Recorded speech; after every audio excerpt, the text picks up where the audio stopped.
Yo, yo, yo, welcome back to the fifth round. As always, it's myself, Stephen Moustaris, and boy, just sitting here breaking down just some TJ Dillashaw, Corey Sandhagen shit, and I seen this past week throughout the week that Max Holloway and Yair Rodriguez for July 17th was a big bout that was just announced.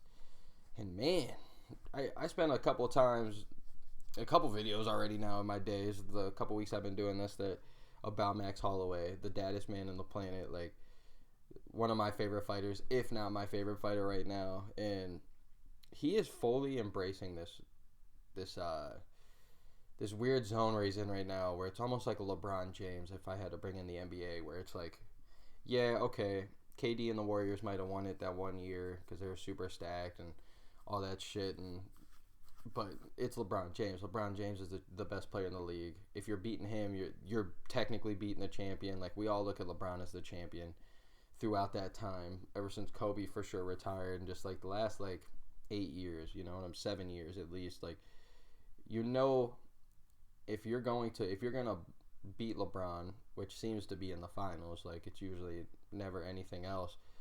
It's like, regardless, it's like to us he's the people's champ, because it's not like, yeah, I know in Miami he had to jump up and get into the big three or whatever to beat the Celtics and all that, but now he's almost in that hero role again because he's not on the most stacked teams like a Boston, or not Boston but Brooklyn. My bad, they're playing each other, but yeah. So like, you got now Max Holloway. I've been saying it forever. Everybody's been saying it. Like, we all consider him still the champion, even though Alexander Volkanovski is, and he's fighting Brian Ortega here in I think they said August. But Max really is not sitting. He's not waiting, man. I love it. I'm starting to really love it. I think he's looking at it right now like, hey, fuck that. I don't need the belt to be the champion. People know right now that, like, especially after what he did to Calvin Kattar, there's not a single person right now that is arguing that Max Holloway is champion one or champion two, whichever one you want to call it. If you're calling Alexander Volkanovski the champion or champion one, Max Holloway is definitely right there, just up to par. And shit, recency bias, Max Holloway right now has the upper hand on Alexander Volkanovski because he hasn't fought in how long? Ever since he fought good old Max Holloway the second time, which we all thought he lost. So I don't know. And to see him fight Yair Rodriguez, who I've been trying to get him to fight, or I should say me personally, because I'm not the matchmaker or nothing, but I think a lot of us MMA fans have been trying to see this Zabit versus Yair Rodriguez fight for the last like 2 years, and it keeps getting canceled.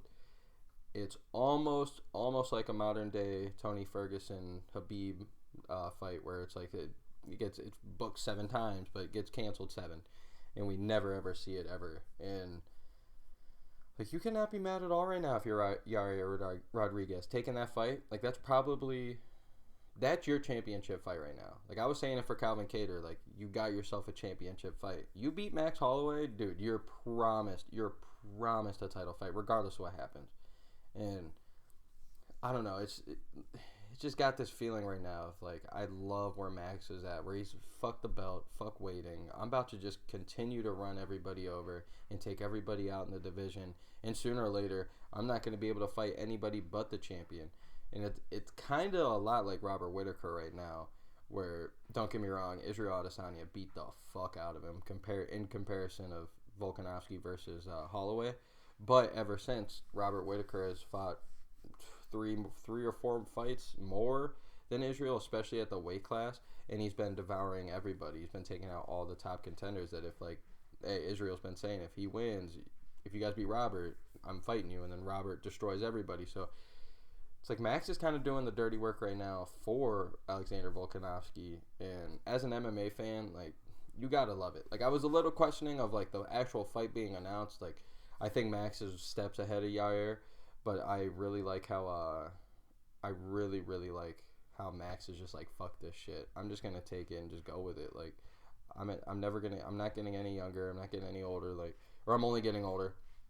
So like, I just don't want to waste my time anymore. Let me go out and put out some great performances, and he's probably making championship money. So I don't know, man. I'm ecstatic for this fight. Definitely on the Max Holloway side, but it's Yair Rodriguez. We've seen the man get his ass beat for 5 rounds against the Korean Zombie, and then throw that lucky ass elbow we've seen him with. He's got one of the more awkward styles as it is. So I'm really looking forward to this fight, and I just want to say thank you, Max Holloway, for not sitting out, not being one of these fighters that are to think they're better than everything, and you're kind of being a pioneer right now by paving your own way and your own little path towards maybe I'm not the champion, but I don't need to be the champion to be considered it. So hey, this has been the 5th round as always, and thank you guys for watching.